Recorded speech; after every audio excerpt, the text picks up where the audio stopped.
भैया बहनों को मेरा नमस्कार। मैं आचार्य धर्मेंद्र सरस्वती विद्या मंदिर रिंग बांध भौदेपुर सीतामढ़ी से आज पालमपुर गांव की कहानी का तीसरा कालांश है। आज हम लोग भूमि के बारे में पढ़ेंगे जो उत्पादन का पहला कारक है या संगठन है। तो चलिए भूमि के बारे में हम लोग इस अध्याय में आगे पढ़ते हैं। अमूमन आपने देखा होगा कि प्रत्येक गांव में कृषि एक प्रमुख क्रिया है आजीविका के लिए। तो जो कृषि होती है उसमें जो भूमि है उसकी प्रकृति स्थिर होती है और कृषि उत्पादन की एक प्रमुख क्रिया है। 75% लोग कृषि पर निर्भर रहते हैं। 1960 से पहले कुछ भूमि को कृषि योग्य बनाया गया, लेकिन अब इसकी गुंजाइश नहीं है। भूमि को कैसे मापा जाता है? भूमि को मुख्यतः हेक्टेयर, बीघा, गुंठा, कट्ठा या डिसमिल आदि में नापा जाता है। हेक्टेयर एक मानक होता है और हम भूमि को अमूमन हेक्टेयर में मापते हैं और 1 हेक्टेयर में 100 मीटर स्क्वायर होता है। ठीक है, तो यहाँ पर सभी लोग कृषि कार्य में लगे हुए रहते हैं। अब सवाल उठता है कि उपलब्ध भूमि से अधिक पैदावार का कोई तरीका है? तो ये जो पालमपुर है यह उत्तर प्रदेश के पश्चिमी भाग की एक गांव के जैसा ही है। यहाँ समस्त भूमि पर खेती की जाती है, कोई भी भूभाग छोड़ा नहीं जाता। प्रत्येक भूभाग पर कृषि कार्य किया जाता है, फसलों का उत्पादन किया जाता है। बरसात के मौसम में फसल ज्वार और बाजरा का उत्पादन किया जाता है और इसका उपयोग मवेशियों को खिलाने के लिए किया जाता है ना। ये आप ज्वार देख रहे हैं, कुछ इस प्रकार दिखता है और ये आपका बाजरा है।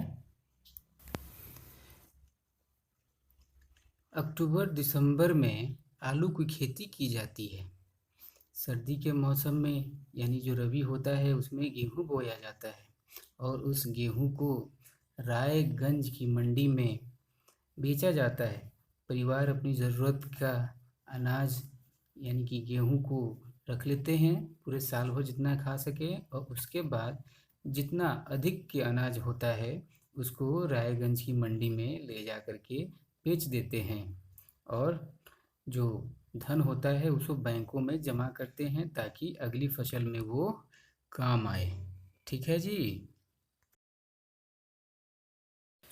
भूमि के एक भाग पर गन्ना का उत्पादन किया जाता है और उस गन्ने से गुड़ बनाया जाता है या फिर उस गन्ने को बाज़ार में ले जाकर, जो शाहपुर बाज़ार है, वहाँ व्यापारियों को किसानों के द्वारा बेच दिया जाता है। ठीक है, या तो किसान गन्ना को कच्चा ही बेच देते हैं या गुड़ बना करके शाहपुर के व्यापारियों को बेच देते हैं। ठीक है जी।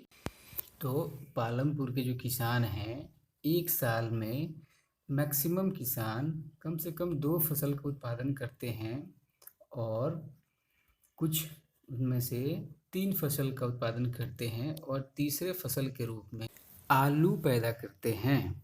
ठीक है, तो ये आप देख सकते हैं कि 2 सभी करते हैं और तीसरे फसल आलू का उत्पादन किया जाता है। ठीक है, तो एक साल में 3 अलग अलग फसल पैदा कैसे कर पाते हैं, क्या कारण है?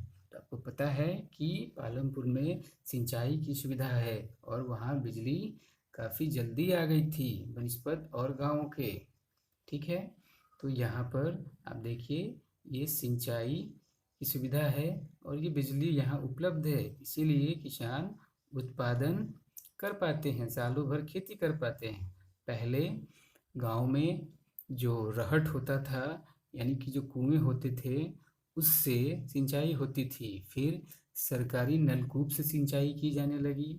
फिर सभी किसानों ने अपना निजी नलकूप लगा लिया और उससे साल भर खेती के कार्य वो लोग आसानी से करने लगे, जिसके कारण उनकी आमदनी दिन प्रतिदिन बढ़ती चली गई, है ना? और वो सुखी संपन्न होते गए। यहाँ आप देख सकते हैं कि कैसे तरबूज की जो फसल है वो सींची जा रही है ना? और एक चीज़ 1970 के मध्य 200 हेक्टेयर क्षेत्रों की सिंचाई होने लगी थी। और ये कैसे हुआ? वहाँ पर जो बिजली आ गई, है ना? सिंचाई के रूप में आधुनिक तकनीक का उपयोग होने लगा, ठीक है? तो उससे उनकी उत्पादन क्षमता बढ़ गई, ठीक है? तो यहाँ लोगों ने जो पारंपरिक हल था उसके जगह पर ट्रैक्टर का उपयोग किया, जिसके कारण उत्पादन काफ़ी बढ़ गई, ठीक है? तो अब आइए देखते हैं कि बहुविध फसल प्रणाली क्या होती है, ठीक है? महत्वपूर्ण है, तो आपको पता होना चाहिए कि एक वर्ष में किसी भूमि पर एक से ज़्यादा फसल करने को बहुविध फसल प्रणाली कहते हैं, ठीक है जी? तो एक साल में एक से ज़्यादा फसल पैदा करने को बहुविध फसल प्रणाली कहते हैं। तो आप यहाँ पर देखिए, ये भारत की स्थिति है। यहाँ पर जो भारत है हमारा, यहाँ आज भी पूरे भारत में जितनी भूमि है उसका मात्र 40% ही सिंचाई हो पाता है। और जो हमारी पठारी क्षेत्र हैं, दक्षिणी पठार हो गया, यहाँ काफ़ी कम सिंचाई होती हैं, ठीक है? और हमारे भारत में जो नदीय मैदान हैं या फिर जो तटीय क्षेत्र है, यहाँ भूमि की सिंचाई पर्याप्त मात्रा में होती है। लेकिन अन्य क्षेत्रों में जो लोग हैं वो आज भी मुख्यतः वर्षा पर ही निर्भर हैं, ठीक है? तो ये हमारा जो भारत है, भारत के गाँवों की ये वास्तविक स्थिति है कि आज भी 40% से कम भूभाग पर ही सिंचाई की पर्याप्त व्यवस्था है, ठीक है जी? तो यहाँ पर आइए, अब ये आपको चर्चा करना है। जो नीचे अगले स्लाइड में आपको जो सारणी 1.1 दिखेगा, वहाँ पर 10 लाख हेक्टेयर की इकाइयों में भारत में कृषि क्षेत्र को दिखाया गया है, ठीक है जी? तो उस सारणी में दिए गए जो आरेख हैं उसमें इसे चित्रित करना है, ठीक है? और आपको बताना है कि ये आरेख क्या दिखाता है और इसकी चर्चा भी आपको करनी है। अपने दोस्तों से इसकी चर्चा कर लेंगे और ये भी बताना है कि क्या सिंचाई के अंतर्गत आने वाले क्षेत्रों को बढ़ाना आवश्यक है। आप सभी पालमपुर में पैदा की जाने वाली जो फसल है उसके बारे में पढ़ चुके हैं, है ना? और आपको अपने क्षेत्र में पैदा की जाने वाली फसलों की सूची बनाना है ना? और उस सूचना के आधार पर निम्न सारणी को भरना है। ये जो सारणी है ये आपको कुछ इस प्रकार से दिखेगा। हाँ जी, देखिए ये जो सारणी है, ये जुताई का क्षेत्र है ना? वर्ष दिया हुआ है और जो कृषि क्षेत्र है वो लाख हेक्टेयर में है, ठीक है ना? और ये स्टेट ऑफ इंडियन एग्रीकल्चर 2015-16 का एक आर्थिक सर्वेक्षण के आधार पर दिया गया है, ठीक है? तो इसमें ये डाटा आपको रीड करना है, ठीक है? कि किस वर्ष में कितना लाख कृषि क्षेत्र है ना?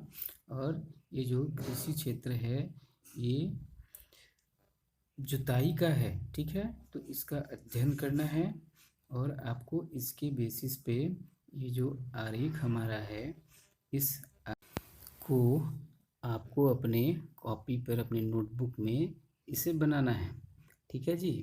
तो जो सारणी था आरेख के रूप में कुछ इस प्रकार से बनेगा, ठीक है? तो आज के लिए इतना ही रहने देते हैं। धन्यवाद। हमको लगता है कि आप सभी लोग अपने घर में आनंद होंगे, है ना? और पूरे मन लगा करके पढ़ाई कर रहे होंगे। चलिए, तो आज के लिए रहने देते हैं। धन्यवाद।